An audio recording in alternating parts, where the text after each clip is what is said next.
Henry island চলে আসবো। একদম। হ্যাঁ, এই জায়গাটা একটু আমাদের দেখার আছে।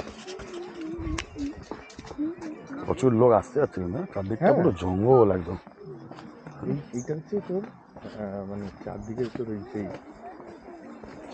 ব্রিদিং রুট, শ্বাসমূল গাছ। হুম। জল মাঝে মাঝে এই অব্দিও চলে রাইট রাইট। সেটা মানে এইটাকে ওভারফ্লো করেনি, নিচ দিয়ে আসে, মাটিগুলো ভেজে ভেজে যাবেন না। মোটামুটি লোকজন এসেছে। আমরা এন্ট্রি পয়েন্টটা তখন নিতে পারিনি, যাই হোক যাওয়ার পথে আমরা দেখিয়ে দেবো। হ্যাঁ, বিউটিটা শুধু এখান থেকে অ্যাকচুয়ালি সাইডগুলো তো কটেজ। এটা মোটামুটি বাইকটা ওখানেই রেখে আসতে হবে পেছন দিকে, ওটাই লাস্ট। এইটুকু আমাদের হেঁটে যেতে হবে, হচ্ছে ব্যাপার। সামনে একটা কাঠের সাঁকো আছে, যেটা এখানকার চল শুরু করেছি।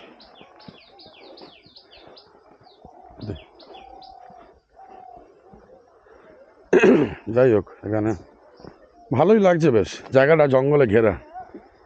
পেছন দিকটাতে লোকজন আসছে, ওখানেই টোটো আর এসব পার্কিং আছে, রেখে আসতে হবে। এইটুকুন আপনাকে হেঁটে আসতে হবে। আপনি টোটো করে আসুন, বাইকে আসুন, 4 হুইলারে আসুন, অন্য ব্যাপার। সেই কাঠের পোল, যেটা হেনরি আইল্যান্ড একটু স্পেশাল অ্যাট্রাকশন তৈরি করে। রাইট। শুধু একটু ধরতে পারবি, মানে সানগ্লাসটা পরিস নি? পরবো। আচ্ছা, এটা দেখ, এটা কাঠের পোল মতো করেছে। বাহ, হাতি আসছিল।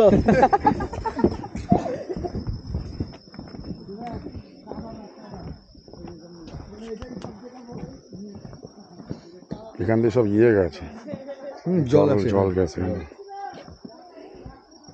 এই যে তো যেটা ব্রিদিং রুটস আমরা বলি, পড়েছিলাম শ্বাসমূল, সেই জিনিসগুলো এখানে দেখা যাচ্ছে। কতটা ভালো বোঝা যাচ্ছে আমি জানি না।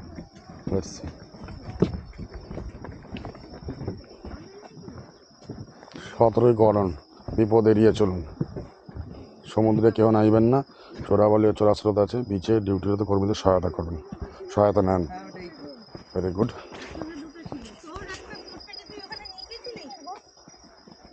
হ্যাঁ,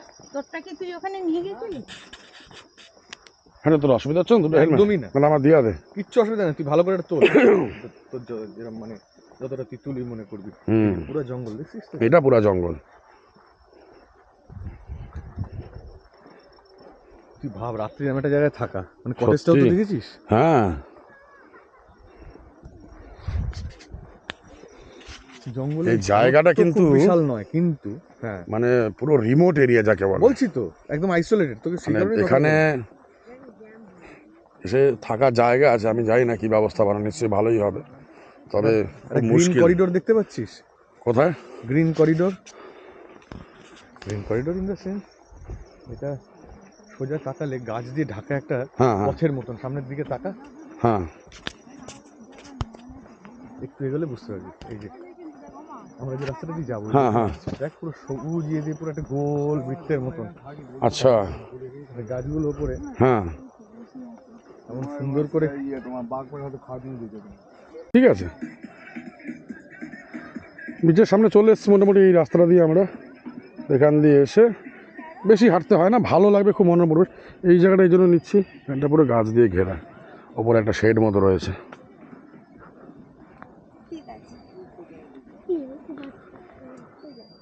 এই দেখুন জায়গাটা, একটা খুব সুন্দর ব্যাপার আছে, এই জন্য মেনে এই যে পুরো জঙ্গল।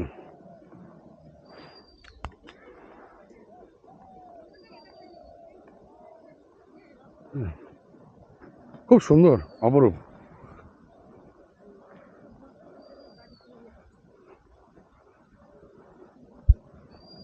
এই আমরা মোটামুটি সমুদ্র তটে চলে এসেছি।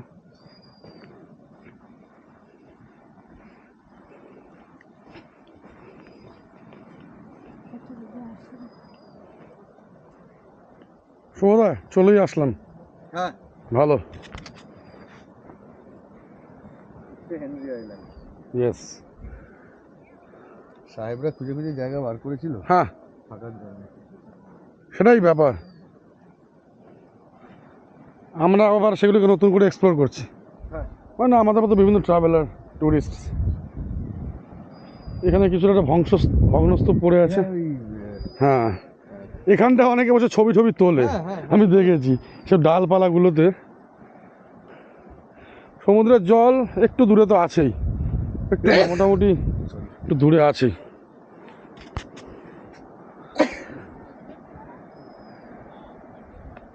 লম্বা বিচ চলে গেছে ওই একদম এদিকে।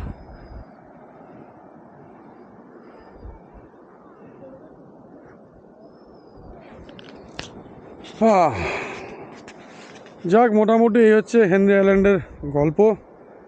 যেটা আমি বলছিলাম যে কটেজ একটা, জানি না কটেজগুলো কীরকম এখানকার, ভিডিওতে আমরা অনেকেই দেখেছি, আমার তো থাকা হয়নি। তবে এটা প্রচণ্ড রিমোট এরিয়া, এইখানে মানে একটুখানি সোশ্যাল লাইফের সাথে একটুখানি নেটওয়ার্ক বিচ্ছিন্ন হয়ে যাবে। যাই হোক, একদিন এসে থাকাই যায়, এবারে তো আর হলো না, আমাদের কাছে একটু টাইম লিমিটেড। তবে পরের বার অবশ্যই আমরা চেষ্টা করব যাতে এখানে এসে একটা দিন কাটানো যায়, যখন পরের বার আবার কখনো আসবো। আজকে মোটামুটি আমরা একটু পরে এখান থেকে গিয়ে হোটেলে গিয়ে, আমাদের 11টার সময় চেক আউট টাইম, তো মোটামুটি তার আগে এখন বাজে 9:30, যেতে তো 15-20 মিনিট লাগবে। তো গিয়ে একটু ফ্রেশন আপ হয়ে, সকালে কিন্তু স্নান টান করে লাঞ্চ করে আমরা 12টা 12:30 থেকে বেরিয়ে যাবো, হচ্ছে কি ব্যাপার। ঠিক আছে।